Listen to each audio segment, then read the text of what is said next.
A top driver at the peak of his career is walking away from a multi-million-dollar contract. He's leaving a series where he's a star, a guaranteed race winner, to go backwards.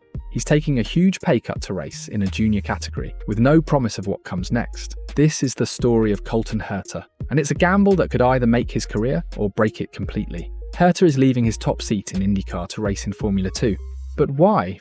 For the hope, not the promise, of a Formula 1 drive with the new Cadillac team in 2026. But this isn't a done deal. Cadillac has guaranteed him nothing. When the rumour first started, most people in the industry laughed it off. It made no sense, but it's real, and it's happening. Herta is moving his life to Europe. He'll spend the next 2 years trying to learn everything he can from experienced F1 drivers, Valtteri Bottas and Sergio Perez. He's giving up being one of the highest paid drivers in IndyCar, where he was a household name, to chase a dream that has slipped through his fingers before. This move is so strange, so risky, that it forces you to ask one simple question. Why would anyone do this? To understand the answer, you have to understand Herta's history with Formula 1. This isn't his first time getting close to the dream, and you have to understand the man who made him the offer. Cadillac F1 CEO Dan Taurus, who believes this risky move is exactly what makes Herta special. This is the story of one of the biggest bets a driver has ever made on himself. To get why Herta is doing this, you have to know how many times the F1 door has almost opened for him, only to be slammed shut. This isn't a sudden dream, it's a long-running saga that has left him on the outside looking in. The first big chance came in 2021. Michael Andretti, Herta's boss in IndyCar, was in serious talks to buy the Sauber F1 team, which is now Audi.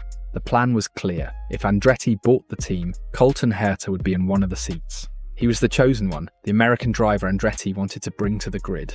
Dan Taurus, who was with Andretti then and is now the CEO of the Cadillac F1 project, saw Herta's potential up close. He put Herta in the F1 simulator. According to Taurus, it took Herta just 1 hour to be faster than the team's actual F1 drivers at the time, Antonio Giovinazzi and Kimi Räikkönen. He showed his incredible skills right away.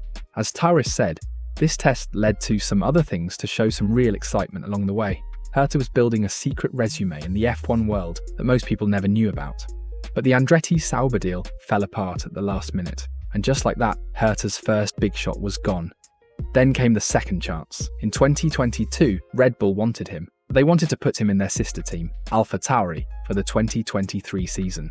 This wasn't a rumour, it was a real offer from one of the most powerful teams in the sport. Unfortunately, the seat eventually went to Nick de Vries. The problem was something called a super license.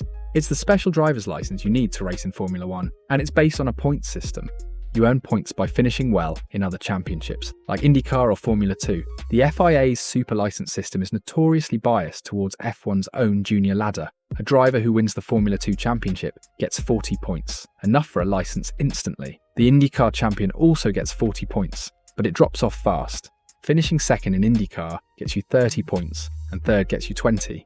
Herta's rollercoaster seasons in IndyCar, where he showed moments of incredible speed but lacked consistency, meant he never had enough points. Red Bull tried everything. They asked the FIA for an exemption, arguing that a proven race winner in a top series like IndyCar should qualify. But they lost. The FIA stood firm, and so Herta's second F1 dream died.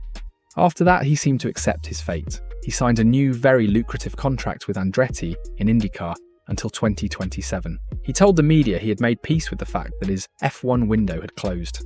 Until Cadillac showed up. With an American giant like General Motors entering F1, the idea of an American driver became a priority again. And Dan Taurus, the man who saw Herta's speed in the simulator years ago, was now in charge. He made Herta an offer he couldn't refuse, a path back to the dream. But it came with a huge condition. There was no guaranteed seat. Herta would have to earn it. And the first step was to solve the problem that killed his last chance, the super license. This is why he's going to Formula 2. It's the most direct, brute force way to get the points he needs and prove to the F1 world that he belongs. He's willing to do it because, at 25 years old, he knows this is probably his last shot. As Herta himself said, as a driver, you are constantly betting on yourself. And this is the biggest bet of his life. So Herta is moving to Europe to race in F2. On paper, this solves his super license problem, but it creates a whole new set of challenges that could easily derail his entire plan. F2 is known as a brutal, unforgiving championship. It's a gauntlet that has humbled many talented drivers. Both IndyCar and F2 are what we call spec series, which means all the teams use the same car chassis. But how the teams get to work on those cars is where things get different. IndyCar teams have more freedom to develop parts and tune the car to a driver's specific style. They can develop their own dampers and suspension parts. Teams also spend a ton of time using shaker rigs to fine-tune the car's setup.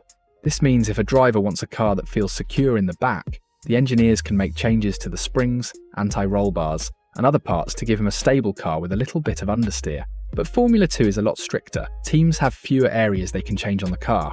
While they still work with the driver to get a good setup, there isn't as much room to create a completely different car philosophy. Instead, a lot of the focus is on the driver learning to get the most out of the car they have. For someone like Colton Herta, who has spent years in IndyCar, this is a big shift. Driving an IndyCar feels heavy because there's no power steering, so wrestling it through a corner is very physical. Plus, IndyCar uses more forgiving tyres. In contrast, the F2 car runs on very sensitive tyres and is built to be tough to drive at the limit, so he's not just learning a new car, he's adapting to a different style of racing. Then there's the competition. F2 is packed with the hungriest young drivers in the world. These are kids who have grown up in the European single-seater system. They've raced on these tracks since they were in go-karts. They know the teams, they know the tyres, and they know the car. Herta is coming in as an outsider, an established star from another world. He'll have a target on his back from day one.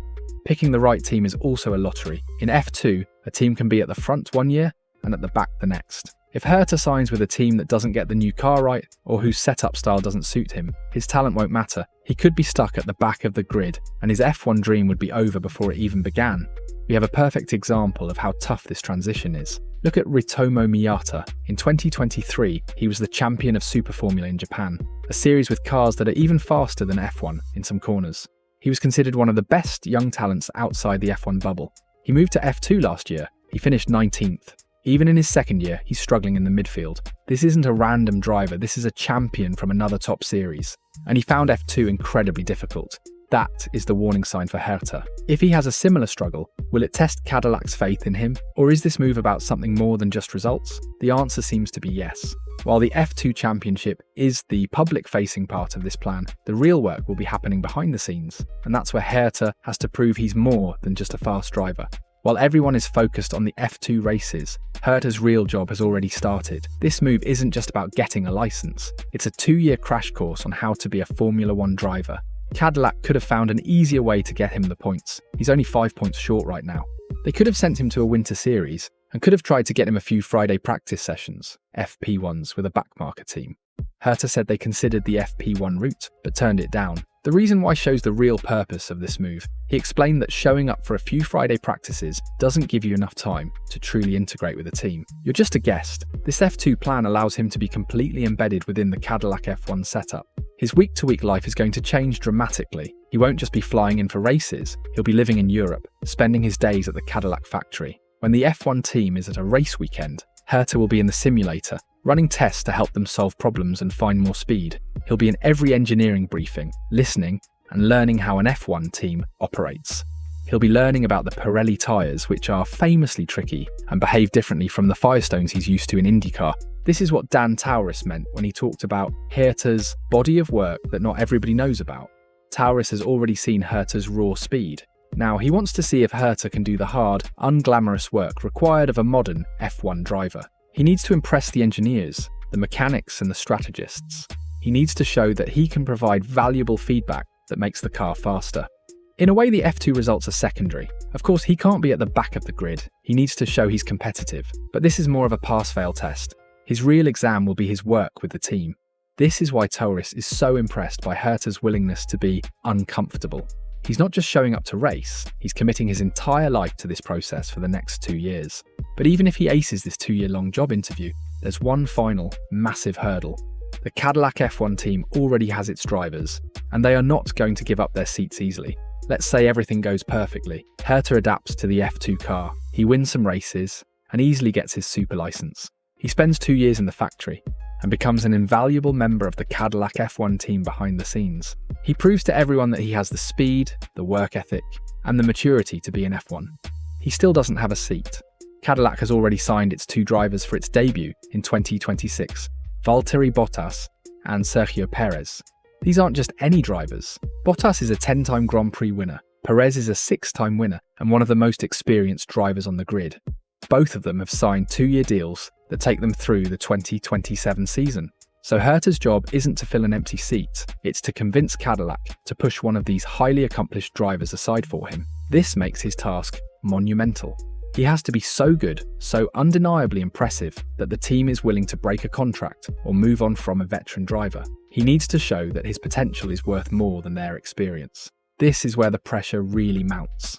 In 2026, while Bottas and Perez are racing the actual Cadillac F1 car, Herta will likely be on the sidelines as the reserve driver. He'll be doing more testing and simulator work, waiting for his chance. He has to hope that one of the main drivers underperforms, or that he does something so spectacular in testing that the team can't ignore him. He is 25 now. By the time the 2027 season comes around, he'll be 27. That's not old for an F1 driver, but it's past the typical rookie age. The window is tight. He has about 2 years to make this happen. It's a gargantuan task, but it seems Herta and Cadillac believe he can do it. He's walking away from being a king in IndyCar for a chance to be a contender in Formula 1. He knows he might end up with nothing. He might find a home back in IndyCar if it all goes wrong, but an F1 opportunity like this won't come around again. When you put it like that, despite all the risks, you can see why he's taking the leap. It's a move born out of pure ambition. So, is this move brave or foolish? Colton Herta is giving up a comfortable, high-paying career as a star in his home country.